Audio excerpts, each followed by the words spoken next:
Welcome back to the PCS Spring Split here. My name is Asterix. I'm joined by Clement Chu for week 2, day number 2. And we've got what was pretense before the break, an absolute banger. Beyond Gaming running up against Deep Cross Gaming. Now, Clement, we've already seen Deep Cross today. They came through, they pulled out the Bard again. Third time's even more of the charm.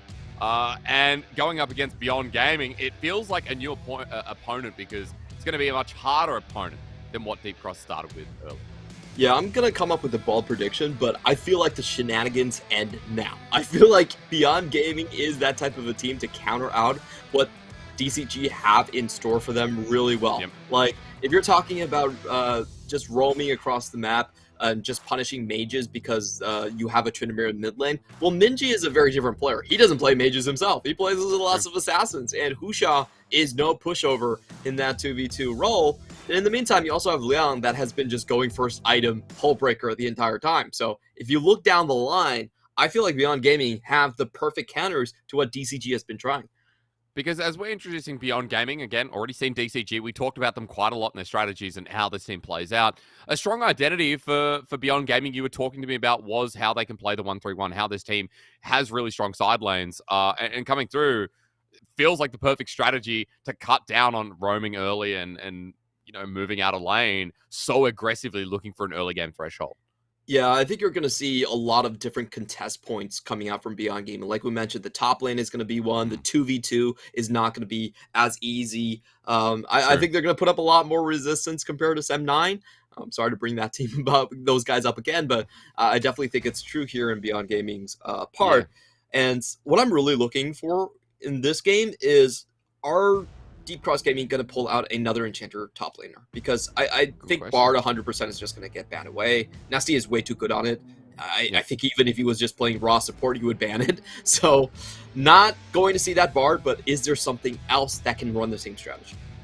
Well, you were talking to me about things like Seraphine, the Janna there as well. So I don't know, man. Maybe the shenanigans continue just in a different way. But Beyond Gaming, as we look across the roster, of course, it is still Liang here today in the top lane, Husha in jungle, Minji in the mid lane, Wako and Kino are your bottom lane. And Clement, I hope Liang sets us up for something big, because that if it's Tryndamere or if it's something big in the side lanes, I feel like Deep Cross have been getting away also with getting their side laner early and getting something like the Tryndamere as a first pick away on the blue side. Yeah, we have seen that quite a bit, and it's finally going to get contested here. I think Tryndamere does serve multiple purposes in today's draft. He's actually a pretty decent counter against the Gwen. So we have seen teams like MFT just, blind the Tryndamere and then take away the Gwen for themselves, scoring kind of a 1-2 punch in terms of power picks. And this time, Deep Cross Gaming is going to be playing from the red side too. So they have to ban away the Zeri, like everyone does, and that will leave a little bit more room to operate. I also feel like the Renekton is another one that a lot of teams have been banning, despite, a fledgling win rate. That's right. Something that still needs to be respected as a potential blind. You can see on the other side, Deep Cross Gaming, we already introduced you to them earlier. Nesty was the person we were talking about with the Bard pick in the mid lane. If we're talking about bans, Beyond Gaming, just get rid of it, even if you do have an answer. I feel like better safe than sorry. Yeah, for sure here. And we have seen Deep Cross Gaming play 1 out of 4 games where they went a more standard route. It was the Veigar in the mid lane. More standard. Yeah, a little bit more standard. A little bit more standard. That would be a pretty good answer to what Minji has shown. Minji is not really known for showing up in the laning phase. He's pretty much a post-6 player. So if DCG do decide to go standard, they definitely do have cards to fall back on. Okay, well, it's good news there then. For Deep Cross, still undefeated. Let's just talk about the stakes for this one. 4-0 after being S9 earlier in the night. For Beyond Gaming, 2-1. Actually took a loss to Meta Falcon, Clement. I do want to point out that this team, they're actually using Beyond Gaming masks right now. Are they? Oh, they yeah, are. They are. I don't think they've been using Beyond Gaming masks in the previous game. So this is a team where the memes really run deep, We already saw them with their plaques. They throw up these handwritten plaques every time in the post game. And the previous one read that because they beat MFT, in theory, they're already better than Beyond Gaming. And in that logic, better than PSG as well. They've already made that claim. Now they have to back it up. That's great. I love it. I didn't even notice the small detail. Pretty cool masks as well. Very, nice. very, yeah, not non-esports, I was going to say. You know, where you can wear merchandise that you go outside and people wouldn't tell it's esports unless they really knew the team. I feel like the masks kind of sit into that category. Yeah, I do want to also mention that Deep Cross Gaming also are not letting go of J-Team. After J-Team's loss, they posted on Facebook, "Oh, this used to be us." Oh my god. Such a great meme team. But we do have to go back to the serious points. The bot lane is definitely where the hyper carries lie here. Kriskata, I still think he's leading the damage charts. I will have to double check on that. 642, still doing great amount of damage here. And the champion pools are very interesting. I feel like Kriskata has been able to get away with a lot of niche picks and not really playing the meta. So this match might be a little bit different. We might be seeing a return to normalcy with the Aphelios and Jinx. I like that, though, because for Chris Carter, someone who's come in and has been the rookie of the squad, right? The person with the least experience on the roster. And he's been a bit of a standout. And sure, there's been influence like the Bard coming down and giving huge amounts of strength to that bottom lane. But he's been laning pretty well within itself. And as we go into pick and ban, we talked about this. DCG on the red side this time, folks. Beyond on blue. And already those safe blinds getting taken away. In fact, the Renekton on blue side ban, the Gwen as well. We did talk about things like the Bard. Not going to be looked at for now. Instead, it is the Diana as the final ban for Beyond Game. I do like this from Beyond Gaming, just making sure that Leaky doesn't get to play strong bruiser mid laners, and also making sure that the Diana doesn't go over to Hana, which has been his best play. If I'm Beyond Gaming and I know the potential for Deep Cross Gaming to play something that is more early game roam focus, I don't even want to pick the Diana. I want to pick something that gives me immediate strength in the early game. So Xin Zhao first pick, pretty much what I expected here. And in the meantime, Deep Cross Gaming ban away the Tryndamere. So it's normal. Yeah, both of these teams are actually just taking away the main strengths from each other. But Clement, I'm saying DCG's normal. Like, we see a Rise, Lee Sin in the first two rotation. So for Nesty, you know, we might actually see him play mid lane as normal. Now, of course, we've seen Leaky transition into mid. Tryndamere's been there as well. So doesn't necessarily give away everything for now, but it is a little bit more direct as we were expecting to maybe see for DCG in this matchup. This is very tough for Minji here. He does have his Zoe open, which usually isn't the case. But DCG have a very strong anti-Zoe sort of mid-jungle setup here with the Rise and the Lee Sin early. So he does have to think about his options. The more standard pick is definitely going to be the Aphelios. If they lock in the Aphelios, though, we will have to see Minji come up with a new champion. He's been allowed to just play Kali for the most part. True. As we come across, though, DCG going to get themselves the Jinx in response. So surprising to see Aphelios first, but Chris Carter's going to show us what he can do on the other OPAD. So now, this time around, I think the second ban phase between these two teams, that's going to be the most interesting because we only have one solo lane from both of them. We still don't know where the Rise could be going at the end of the day or what's going to be happening with DCG, Clement. Run me through the next couple of bans. The solo laners feel like the priority. We don't really know Minji's champion pool that well. It's a very well-guarded secret. He played Kiana and Yone in the previous split, so he's definitely out there in terms of the meta. But I think Vex is a fairly safe one, strong overall, and does have that roam potential, which is what I think gives Minji a bit of a lifeline in terms of his laning phase. He's frankly not a very strong laner. So banning away those semi-globals is probably the way to go here. They could also be considering the Galio that we saw MFT run against them. Those were my guesses, but I'm just waiting to get surprised by Minji. I really don't know what this guy has been practicing. I just know it's probably nothing that we can expect of. Okay, well, that's exciting for me. Oriana's going to go double mid lane ban at the very least, getting rid of the core champions. Camille against Leaky here as well. And kind of interesting, hasn't played that one yet, but I know here on the PCS, you guys actually play a lot more Camille than I was expecting. So with that taken out, one top laner, one more to go. Gangplank as well against Leaky. So there goes some of the global elements that DCG could add to the Rise. Yeah, so far my impression of Leaky is that he plays more for the team. He's not a solo win lane type of guy. And as I say that, Urgot is locked in, so throw that out the window. Okay. So, got locked in, Clement. Now, I want to know how this piece is... Oh my god, don't. I know how crazy these games have been. If we see a Nasus, I swear, dude. There's no way. I'm going to pull it out. I don't care. You say no way, but I've seen a Bard with Smite win 3 games in a row. So I don't care what you say. We do get his Zoe, though, so Minji goes back to a core classic.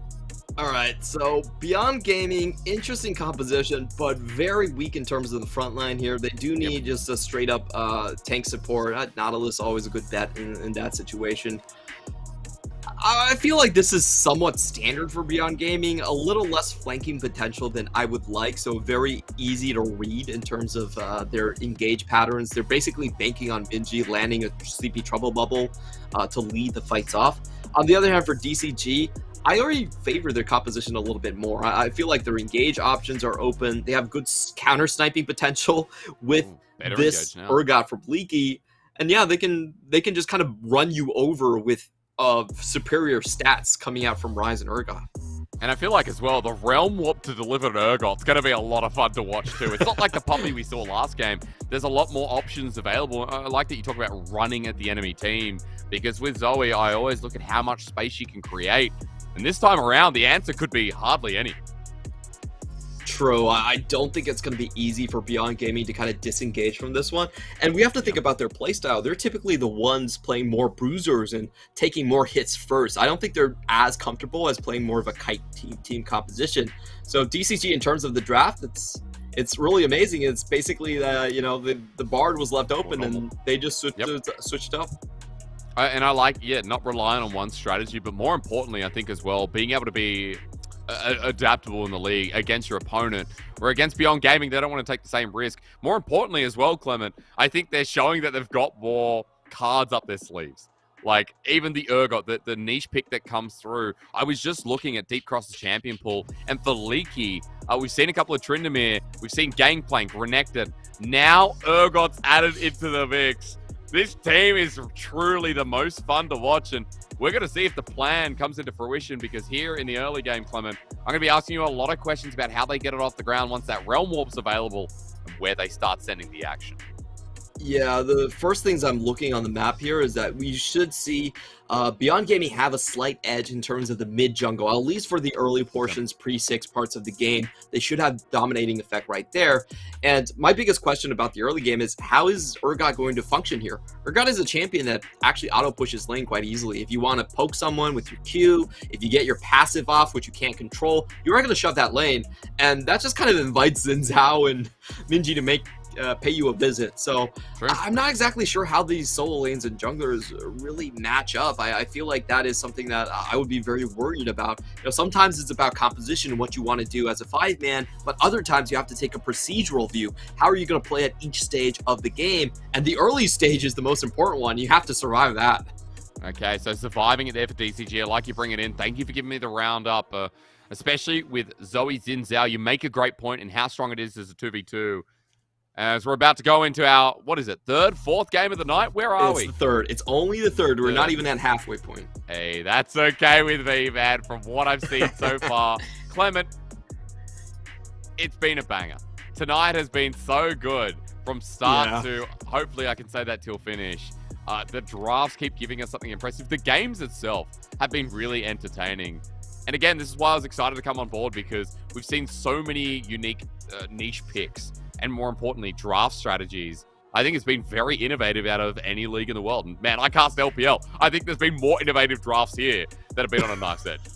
We do have some crazy players, like last split was Moonblack with Heimerdinger and Kled only in the mid lane, and it's just so much fun. And this league, honestly, for the PCS, we did lose a lot of our upper echelon talent. Of course, Maple and Dago going over to other leagues, but at the same time, it has kind of moved the league into an interesting place where we have this brew of LDL talent, of LSC talent coming in, and a lot of veterans that are just coming back into the league and making things just very even. Like, I feel like this league, more than ever, it's a top 5 team league, where we had sort of a league dominated by only Beyond Gaming and PSG in the past. So it's far more interesting. You did. I mean, I looked at PCS and I was like, yeah, it's talent, it's Beyond. and everyone else kind of falls off. At the moment, you got teams like CDBC Flying Oyster now in the league, Deep Cross Gaming, PSG Talent, J-Team, Beyond Gaming, you already mentioned. Meta Falcon has surprised to me with very limited experience but great gameplay. Clement, the PCS only hitting up. It is only week number 2 here, but I know one thing for sure. That's a damn Urgot on the Rift with Unsealed Spellbook. And you wanted to see how DCG survived this early game. Yeah, I've seen this play before. We used to have an Urgot main on our broadcast team. Oh, yeah. This is kind of a level 6 cheese strategy. You swap over to Ignite, and you just kind of surprise kill people. It's very good against ranged champions because they are the ones that kind of least expect it. There's a lot of... I've seen this build and I know how it operates, but it's like super cheesy. You get your boots out of nowhere in laning phase, you get your Ignite, and you just execute them with your ultimate. It's like a lot of people just don't expect the burst damage coming out of nowhere and the speed. So we'll see how he can operate post 6. But for the early game, that's where I'm much more worried about. As we get a pause. So worried about the early game. It's a fair concern. We'll be watching to see how not only the mid 2v2, but how top survives. You talked about the Urgot involuntarily pushing out. That's what he does with the shotgun knees. And I'm kind of looking forward to seeing how Liang plays it, because Liang is someone you talked about being a big star on the roster. Minji as well. Like these solo laners decent enough. Liang more so, let's be realistic. But how this team plays a 1-3-1, a different game running here, Clement, of course, with the composition allowing more so for Liang, but less for how Minji hits side lanes. I'll be interested to see how they get this early game off to a decent start. Yeah, I feel like the problem with Beyond Gaming's composition is that they don't really play a 4-1 very well. If you look at their 4-man, it doesn't have enough tank stacks or disengage. So with DCG having a triple execute composition coming from Urgot, Lee Sin, and the Jinx, I think it's very hard for Beyond Gaming to stay alive here. So most likely they will have to have Graves in most of these fights. And to me, this reads like Beyond Gaming wants to play more of a snowball strategy. Clement, Hana has no... Clement, Hana has no items. Wait a minute, did he mess that up? He's level 1. He's level 1 because he started red, and yeah, that's why the observer's zooming in. So the Lee Sin's level 1, and Hana, who's just had a great game to start us off, is now suddenly behind. I thought it was some SOFM cheese, and then I realized it was just a mistake. Oh my Lord. Boy. Well, already at a disadvantage, Clement. So if the early game wasn't going to be a big boon here for BYG, I think now it's going to be growing at a much more rapid rate. Yeah, I wonder if there's no reason to do that. Yeah, you're right. It's just 100% a mistake. Even if he wanted to like somehow cheese his pathing to move it towards topside, it wouldn't make sense to just drop the EXP early. So, yeah, things not going so well for Hana to start things off. You know, maybe we'll ask the players about this, but it does scream to me like this was not intentional by how far behind he is right now. 2 camps down. Yeah, it's going to be a rough start either way, and don't know why it would be. But for Hana, he picks up the items. He's got buff to buff now. A good little ward placed here by Minji outside of the river, or rather in it. That'll spot out the support moving up. Woody was trying for an angle, but Minji backs away, not going to give the open opportunities. Husha knows. There's a Lee Sin behind as the dredge line comes through. Instant flash away. Husha matches. Everybody's in for it as well, but onto Chris Carter. They've changed targets. Wind becomes lightning. It won't be a dive, but it's 2 summoners down for the bottom lane of DCG. Yeah, they don't get the follow-up on Woody right there, and I don't think Husha was able to get his 3 Talon Strike off, so no knock-up either. And, you know, it's still a pretty decent win for them. They don't lose tempo on the jungler, but to me, that should have been a kill. Then they get a response, though. Under Tarek, good Zenith play. The flash away from Wako as Hana's now in here with the Sonic Wave, but no follow-through. Grabbing him as a response, and Woody has to stand behind Chris Carter just in case that was a close call. And you'll say now, there's all summoners down for Beyond Gaming, so Clement, it is a summoner advantage for DCG, but lane advantage for Beyond Gaming. Yeah, and Woody really can't leave the lane at this point. We will have to have Hana just escort this 3-man. We have to see The flash isn't there for Kino. Dredgeline misses. Hana's still here, but under turret, Woody goes down immediately. But Hoosh is there, tanking it up with the Ignite down as well. Kino trades in aggro. Nesty is coming in for Beyond Gaming. A bit of a disaster. Brewing the Zap gets the kill, and now Wako with no mana in. Sonic Wave, Resonating Strike not taken. Hana doesn't need to get ahead, but DCG, no, they do. And that was such a good use of timing by Nesty. He teleports back to lane with the tier and manages to get a kill right off the bat there. It's going to take a bit of damage, but doesn't really matter right there. And this is such an overreach coming in from Beyond Gaming. I felt like once the dredge line did not land, it was probably time to call that play off. We're going to watch this one again. I feel like you have to know that Hana is around this play. The initial salvo misses. This is good game sense for Wako to tank, but it should just be a straight walk back afterwards. I don't think Kino needed to go back in and switch the aggro. He should have just walked out of this one, and unfortunately for them, they did not consider Nesty and his back timing to get that tier of the goddess. And it's so big as well, Clement, because for DCG, Nesty, Chris Carter both got the kills there. Hana picking up one as well is going to be a great response, considering this guy started with no items in jungle and was behind in camps.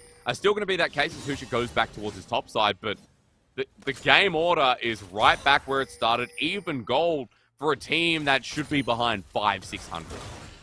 Yeah, nothing happening on the top side, everything going into the bottom, and I feel like this is kind of weird from Beyond Gaming. We don't really see them focus on the bottom lane that much, but Kino is in trouble. He's pretty deep here. A Sonic Wave needs to connect, and it does. A Dredge line out of there. Hana wants the execute, but won't get it. Nesty flashing on in to help out, but it's 3 versus 2. Now 2 versus 2, but Woody's coming in to help out. Nesty going down, but not in the nick of time. Minji now left without his jungle. A double kill already going down. Who needs items in the jungle when you just get given a triple kill in the river? From a terrible start to 4-0-2 at 6 minutes. I don't know what to say about that one. This has just been should have been a straight abort coming in the side from Beyond Gaming. There was no real reason to funnel into this losing fight, and Nesty had some great instincts right there, knowing that even with himself going down, Minji doesn't have enough mana to kind of continue the fight or go on here, and Hana is just so damn healthy and fed at this point. He can just clean up with the triple. So I think we are going to have a complete reversal right here. That mid jungle that we're talking about, it doesn't exist, and I guess that bot lane doesn't exist either. No, it doesn't. Look at the CS lead built up. There's a death timer on Wako. I think we've just come back, and another kill's gone over. I think Chris Carter just killed the 80 carry. I'm not sure if we're going to get a replay on that one, but at the very least, yep, we are, Clement. Let's see what happened when we're in another replay. No summoners here for Wako whatsoever. Gets tagged by the Flame Chompers. Very well done by Chris Kata on the prediction and the coordination with Woody to kind of zone him out there. So it looks like DCG, they're not a one-trick pony. They can play a standard normal game too. And even though this game didn't start normally, it just feels like DCG, you keep talking about game sense. I think Nesty has very good game sense. I think if we want to use that word again, this whole team is built off the momentum of how one play strings into another. They're always kind of right where they need to be.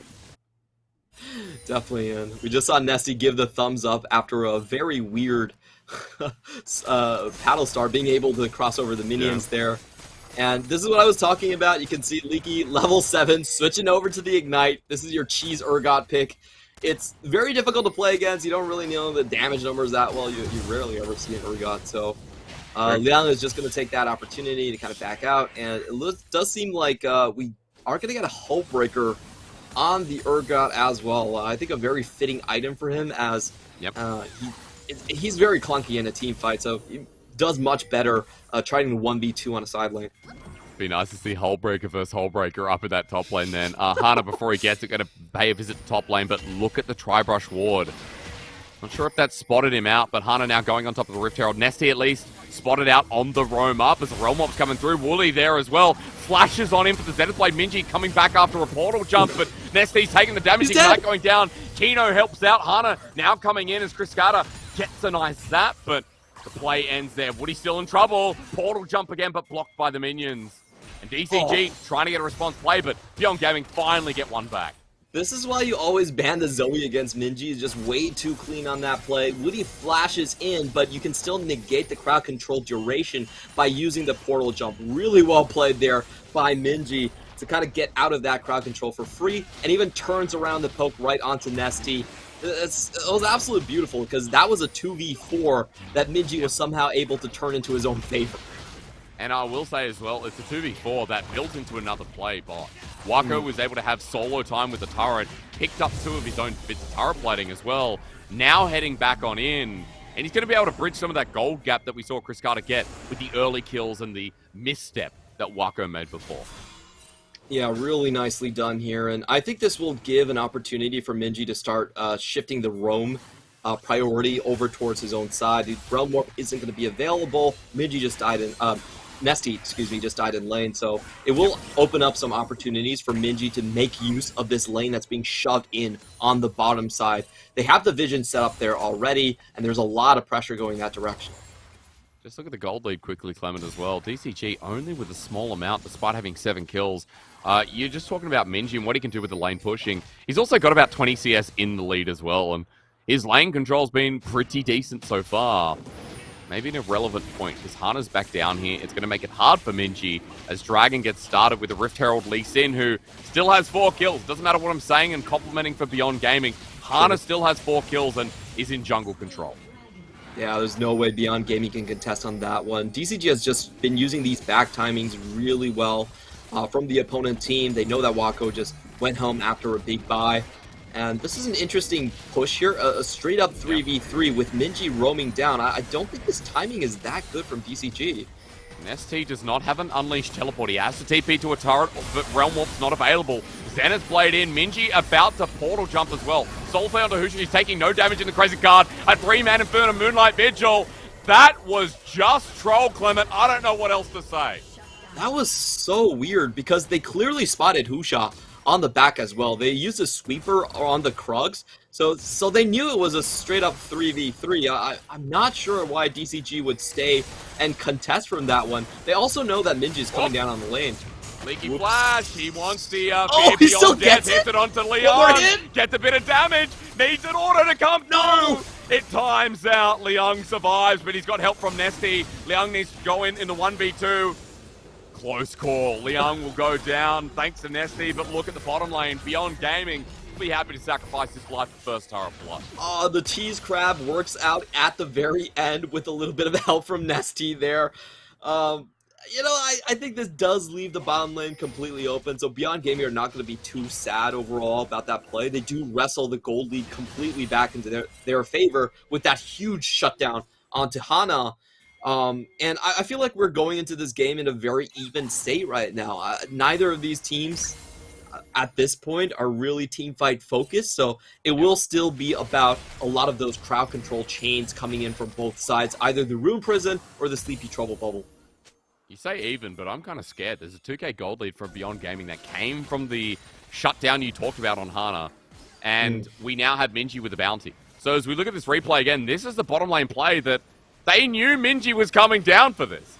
They also spotted Xin Zhao. Like, Xin Zhao was in plain vision, and they went in onto that play. So I'm just so confused about this one. I really don't know what DCG were trying to accomplish. There was, like, it was a one-sided slaughter. Look at the HP bars from the side of Beyond Gaming. They took maybe 300 HP after cleaning out 3 players. The monitors weren't working, Clement. That's why we're getting the pause. Okay. The monitors weren't working. Yeah, that's right. Cosplay. We got the true cosplay coming through there. Hana's just going to try and show us up. So we're going to go into a pause, folks. Again, this is the most pauses I think I've had in a year and a half, which is kind of exciting. And it's happened within, 4 series? 4 matches, sorry? That's a little bit weird since both teams should be playing from Taipei. Usually we do have a lot of pauses because of the PCS factor of, this entire region of Southeast Asia trying to play on one league. So we do bounce across a lot of different servers, the Singaporean one, the one in Thailand, I believe, as well. So, no, it does happen from time to time, but a little bit rare to see 2 teams from Taipei having this issue. That's right. And look, it won't be the last time tonight, even if it is 2 teams in Taipei Club, because we've seen before, it doesn't really matter.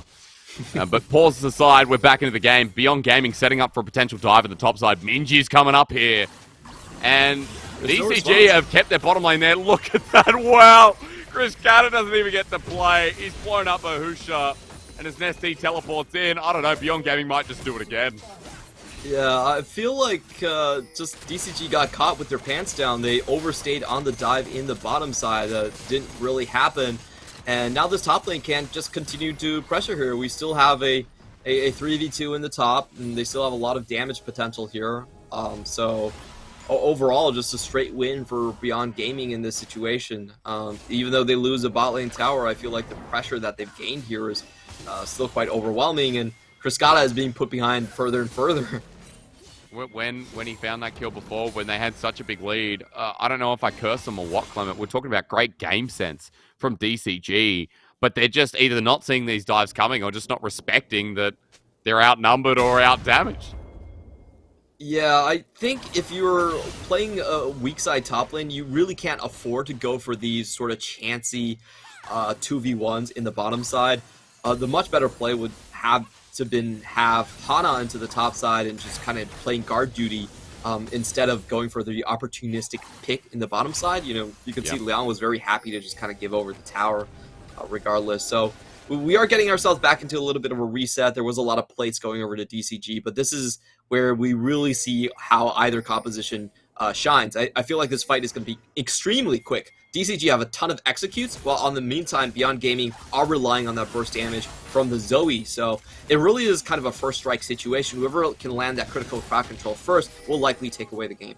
And this is why it's a good time to take stock of items, folks. Mythics, they're not mithril, but Mythics actually across the board. Bar supports for now. And we have the Hull Breaker on both Leaky and Liang. So the two L's in the top lane now joining up are going to lose a couple of bits of stats. It's a flash forward onto Nesty, but he goes golden. A perfect use as the Fear Beyond Death from Leaky needs the hit, but one member already down. The Rise goes down, and for Nesty, that makes it a 5 versus 4. A lot of burst damage from DCG, but the executes, Clement, that you were talking about, they haven't gone off.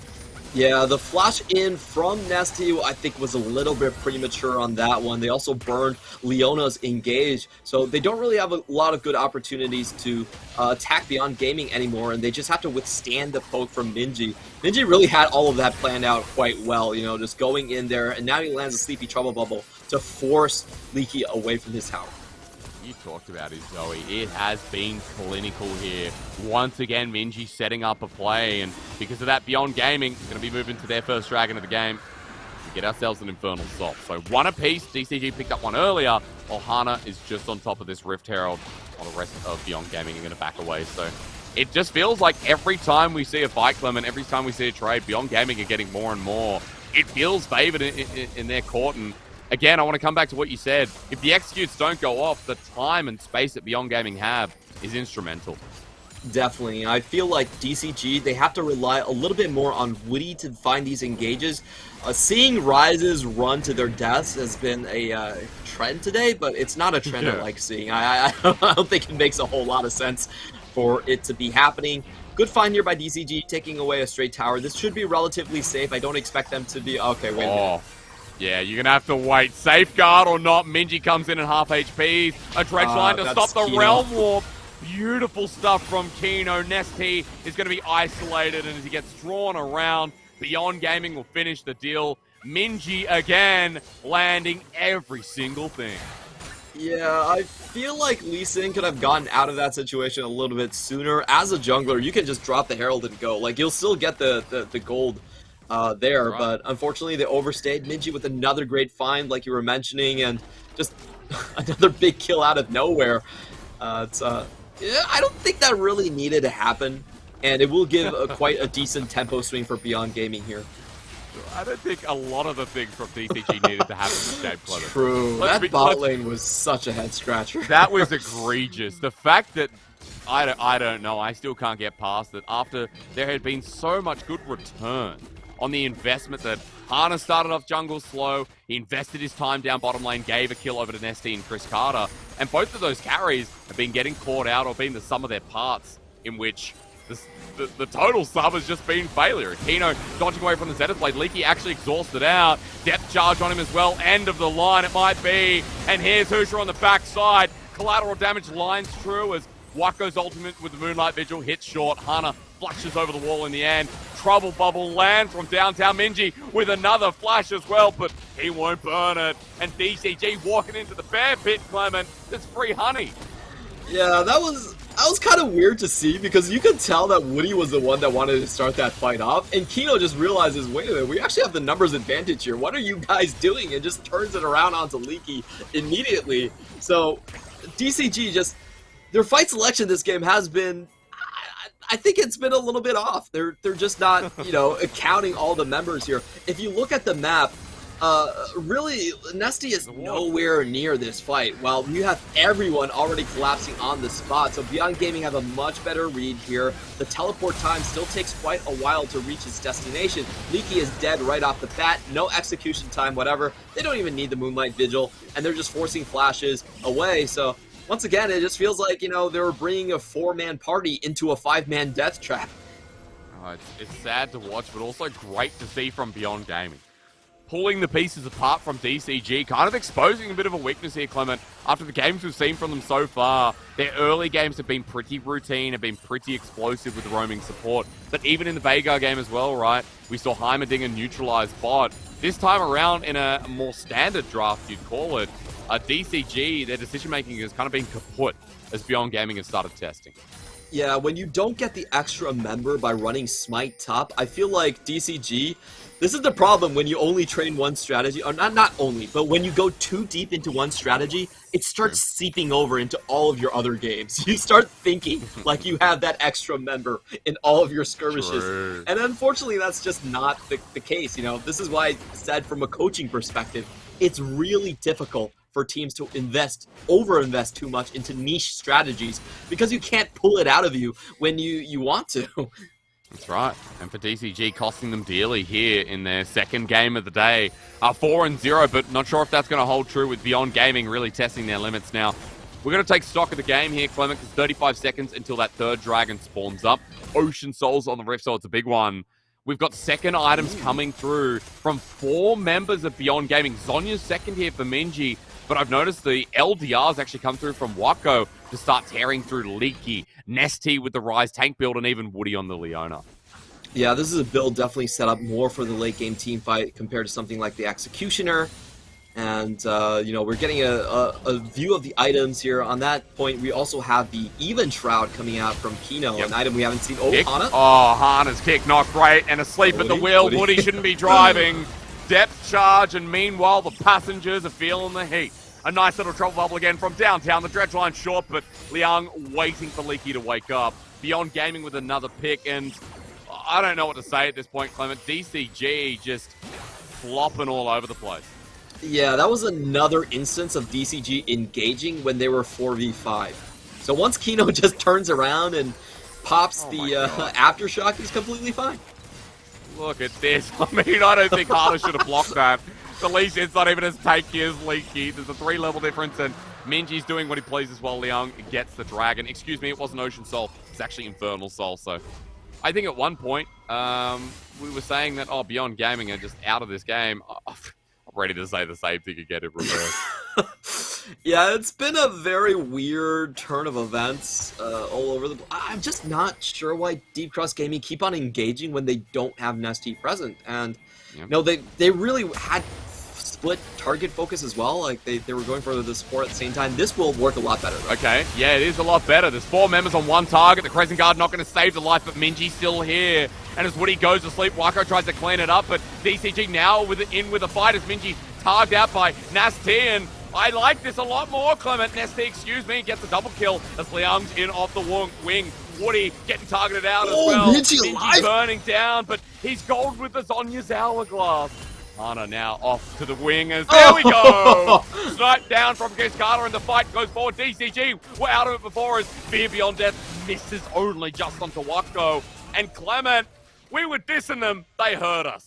This is the fight we wanted to see. The big difference here is that they saw Graves side lane split pushing, so we saw Liang having to burn his teleport just to get into the fight, and that's a much better catch. You have your numbers advantage, you know where the enemy team is, and sniping down Minji was absolutely crucial to taking down this Baron. They might not get it just yet, though. They gotta get it. Okay, they're out with the Realm Warp as well. Liang was standing in front of them like in a movie from an old western. Clement, DCG, Baron in the back pocket, and Game in their gold lead somehow. I'm just happy that we have the closest game of our split so far. But taking it from the front, much better catch because they just saw the Graves backing in the top side. So they know this is at least an even numbers fight. And Beyond Gaming, they try to salvage this, but they do end up kind of, throwing dumplings in the pot, going in one by one. And unfortunately, second rotation not landing for Minji means that they have to overchase just for the support kill. Great snipe coming in once again from Kriskata. Checking if this is blind. Completely blind. Finds the target before the portal jump. Well done there. If Minji was alive, I don't think they could have taken Baron. True. I mean, doesn't matter how low he is. His snipes have been supreme. So a crucial pick to lead to the Baron, to lead to now the gold lead for DCG. Continue more of what we saw in the early game, which was the setup from Hana, the triple kill Lee Sin starting to dominate. Clement now with the Baron buff and a 3-item rise. Walk me through what the side lanes look like.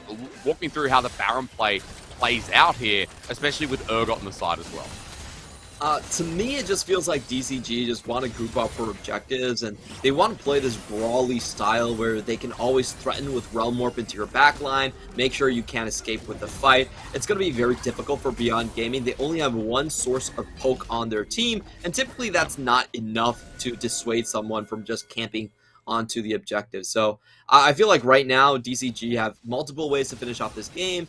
They just rise split push, group for objectives, and it's really Beyond Gaming that has to pull out hero plays from essentially only Minji.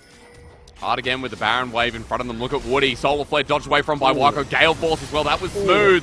And now too deep is Hana. Woody giving him something to safeguard to, but Husha with the ultimate. A two-man Moonlight Vigil. Hana burning down. Ticking over the side. He survives, but look at mid lane here. Woody and Chris Carter against the world. Zap down on Kino as Leaky snipes down, but Kino is not in kill range. Maybe he is!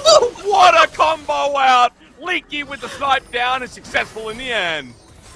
Absolutely great stuff from the execution, and that's exactly what we want to see. Jinx gets powered up, no real chance for Beyond Gaming to fight back.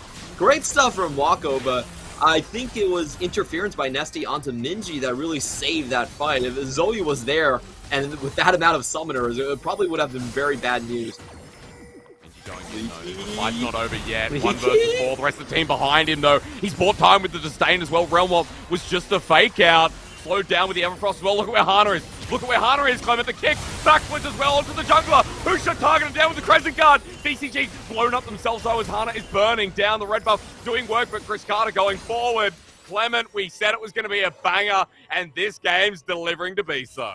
That was so close to being a complete wipe there. If Kriskata got one more kill, he could have finished off the entire team. But he doesn't find it in the very end, and Minji has a couple of close calls as well. Both teams fighting tooth and nail, just trying to find those executes and kills down here. We're going to watch it again from the start of this fight. Absolutely beautiful stuff from Wako, but as we can see on the left side, the key here is like Minji really getting tied up by Nesty, so Minji isn't able to join and just chase down.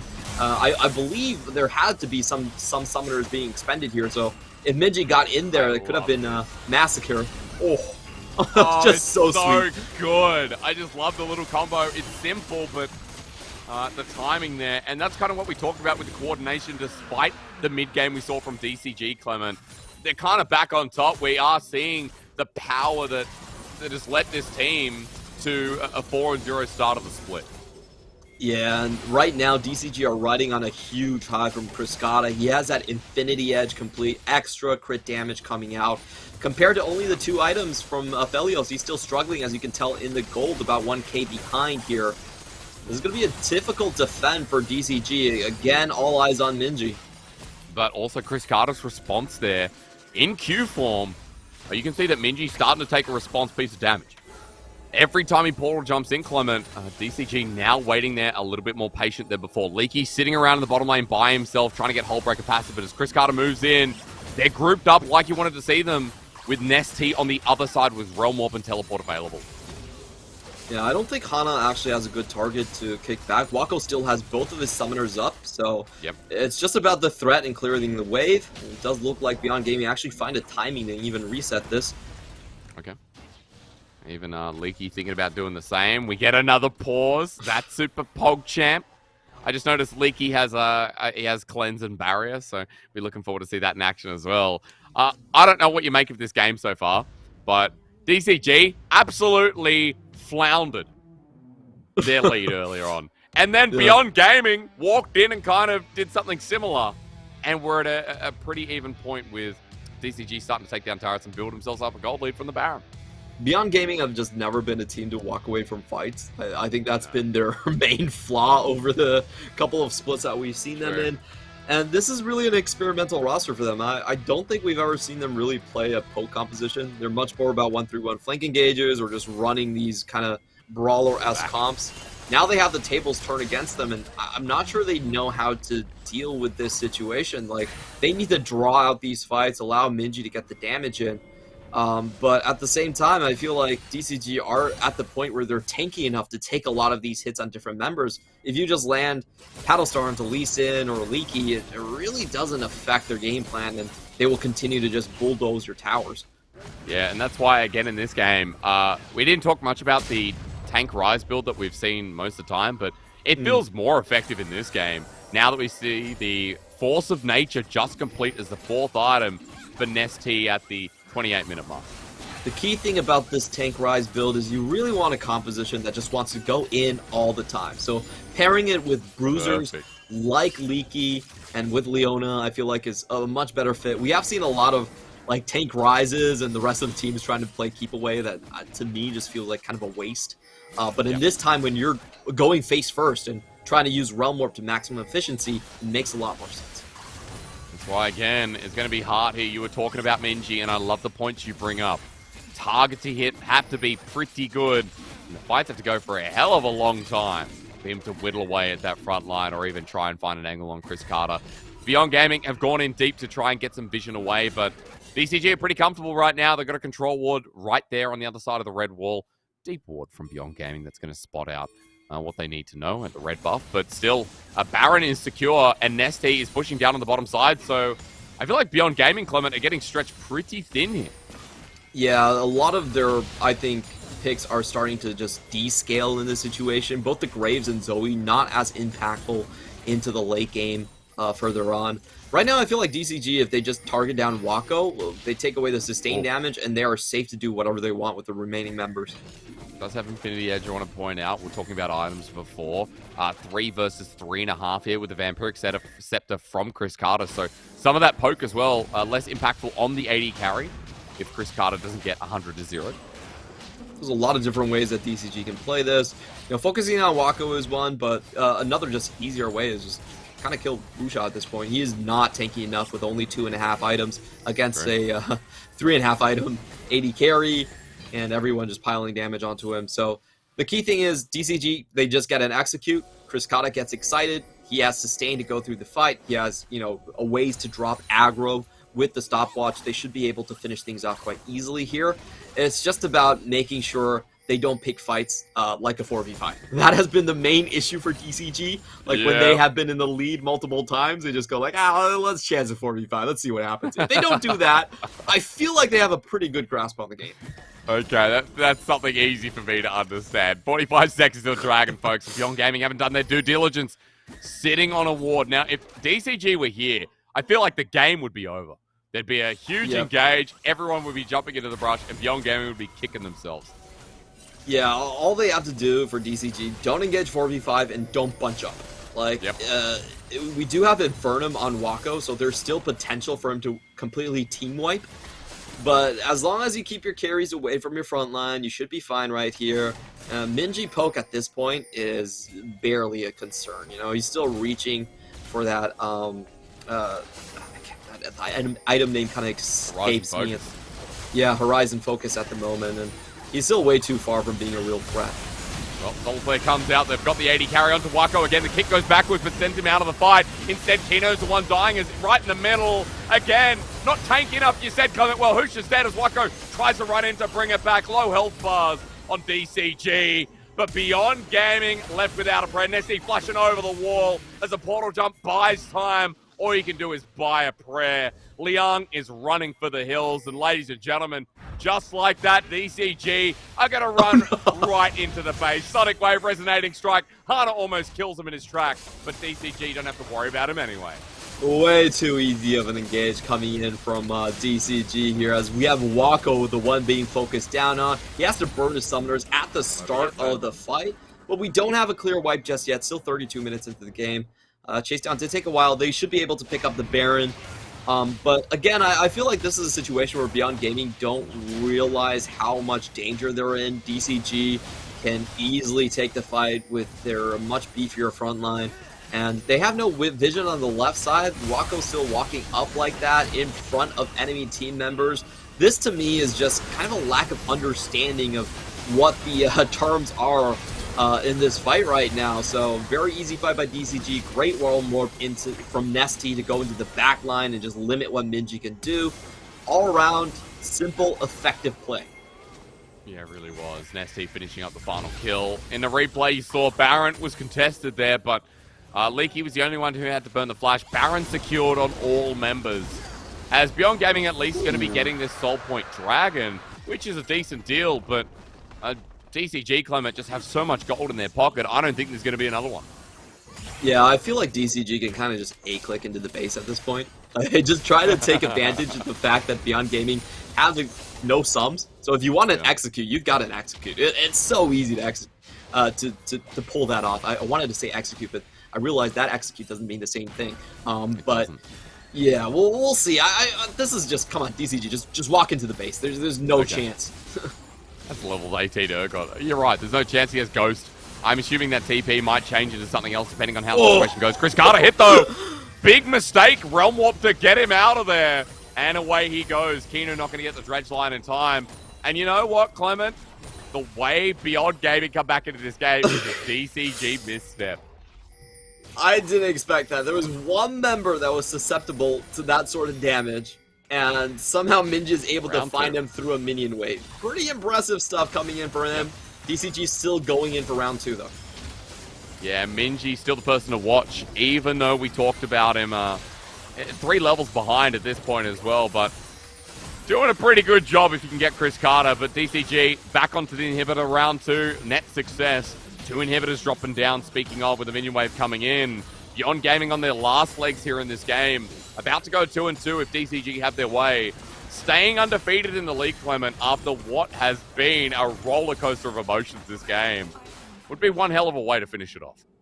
It definitely would be. And this game was so clean from, I'm sorry, not clean from the execution perspective. That would be completely misleading, but I mean clean from like a drafting idea. I feel like they really put Beyond Gaming in a tough spot. And a lot of times it's not really about the comps that you draft, it's about whether the team has the history of piloting such compositions. And I don't think Beyond Gaming really has a good track record of playing this type of composition. A composition where you have to be very careful about your flanks, where you have to, not run into team fights. If you think about the teams that Wako has been on, AHQ style or Boom Esports style, they really allow him to kind of just walk in on teams and not be too concerned about his own well-being.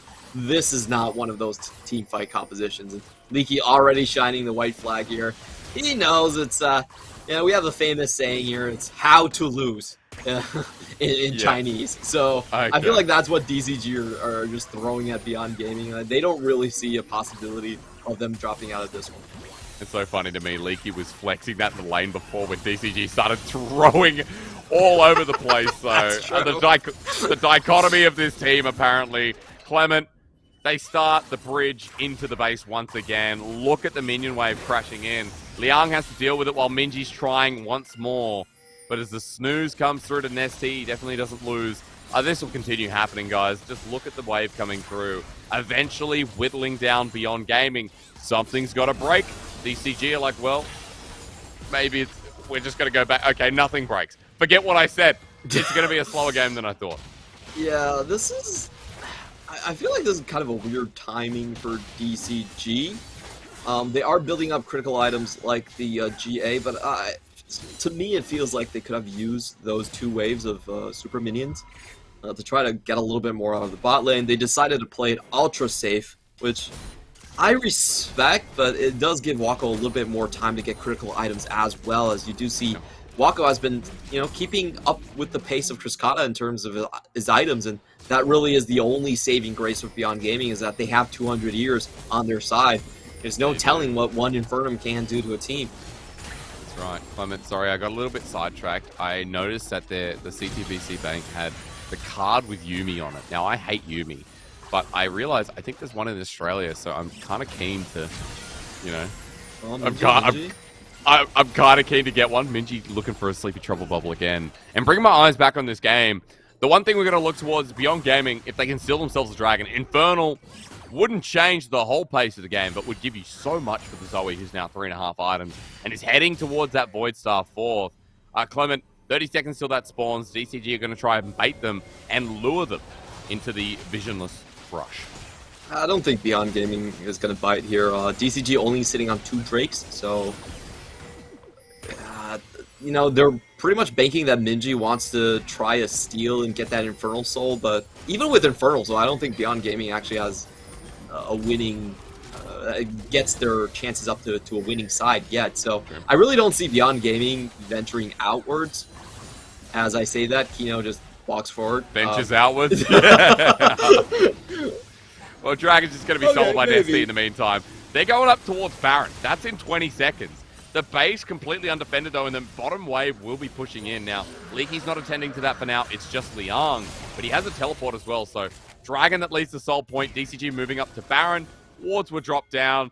I'm surprised this game is still going after what a lead DCG have taken. Yeah, I think this is going to be our first 40-minute game of the PCS. I'm really surprised that Beyond Gaming somehow has vision control outside of their own base. That's that's very peculiar to me. They're not really under much pressure on their own base here, so this will be a straight-up team fight. Yeah, the double play comes through. Nesty hitting from an angle immediately. Liang's dead. The Beyond Gaming trying to defend this game, but I feel like it's going to be over before it's begun. Supermega Death Rocket blocked, but Chris Carter has free access, and Waco's in the middle of it, in front of an Urgot. The Chemtech Baron having a great time. Woody happy to sacrifice his life versus Minji, as Chris Carter gets excited once again. Clement K. Chu hits a triple kill to end us out, and DCG are going to remain lossless here in the PCS. They do have to finish off this inhibitor first, which only Kino to defend, so we should still be expecting a 5-0 here for Deep Cross Gaming.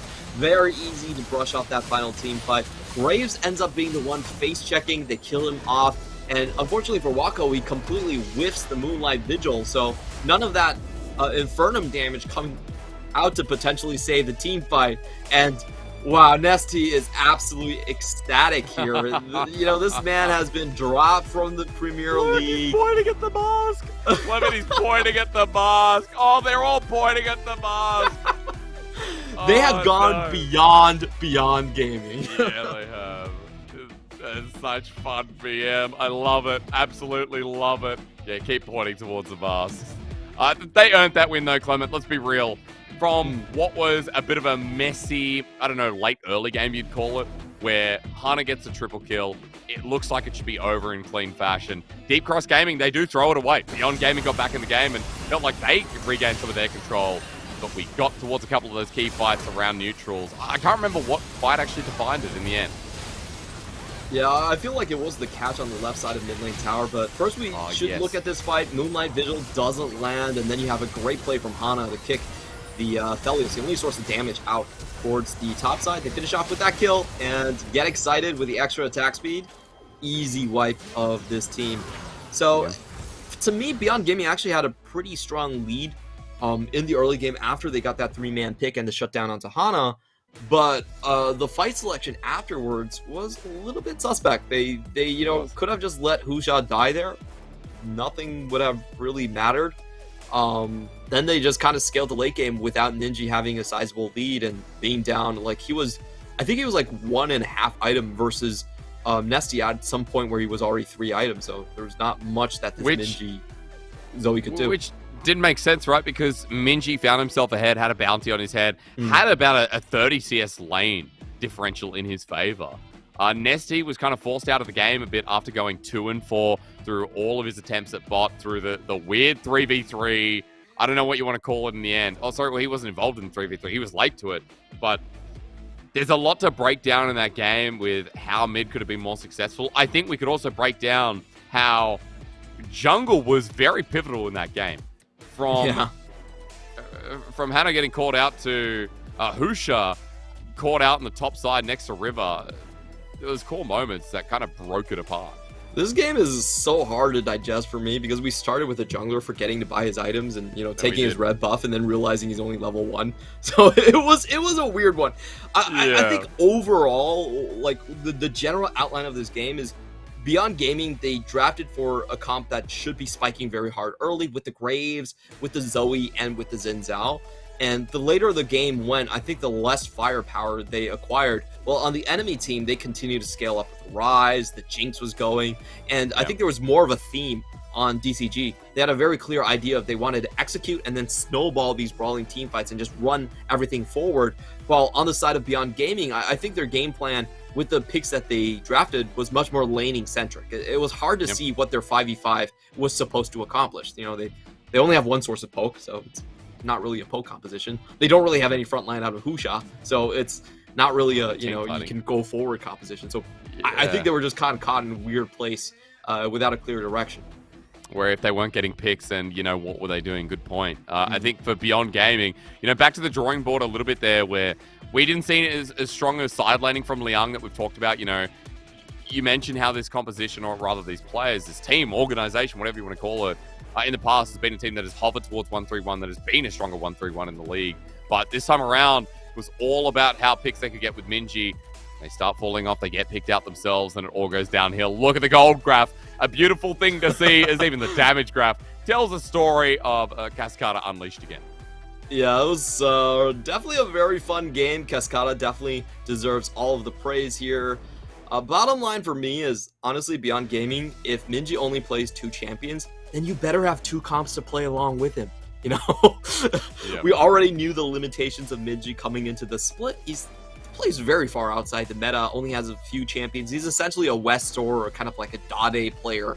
So I'm a little bit disappointed that Beyond Gaming aren't able to match their points. A lot of times it's not about playing toward your ceiling, it's about playing towards your floor, and that's what Beyond Gaming are going to have to figure out. In the meantime, though, Cascada has definitely been, I feel like, the rookie that we all wanted to see. He's actually been around the semi-competitive scene for quite a long time. He's definitely not a new player. In fact, he's one of the older players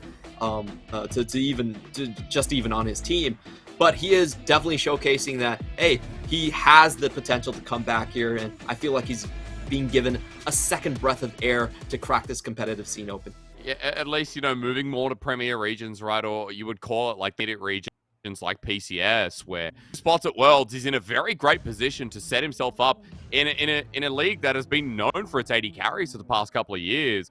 Now, Chris Carter here, 46% damage, Clement, and the damage gold conversion is beautiful as well. I think this guy's being set up for success. I think Chris Carter, now on Leaguepedia, is playing his first PCS split, and more importantly, playing his first competitive split on Rec. You talk about it, he's been around in the scene for a while. I'm glad globally now he's going to start being on people's minds when we have people like Lil V in the league, Unified as well. These 80 carries are going to start looking at this man a bit more seriously as they go on, because it's part of a 5-0 team that's starting to work together well.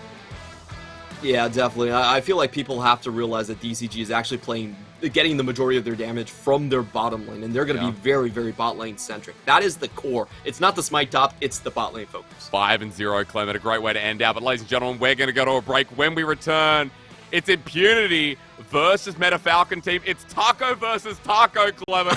I'm so down for this. Let's go.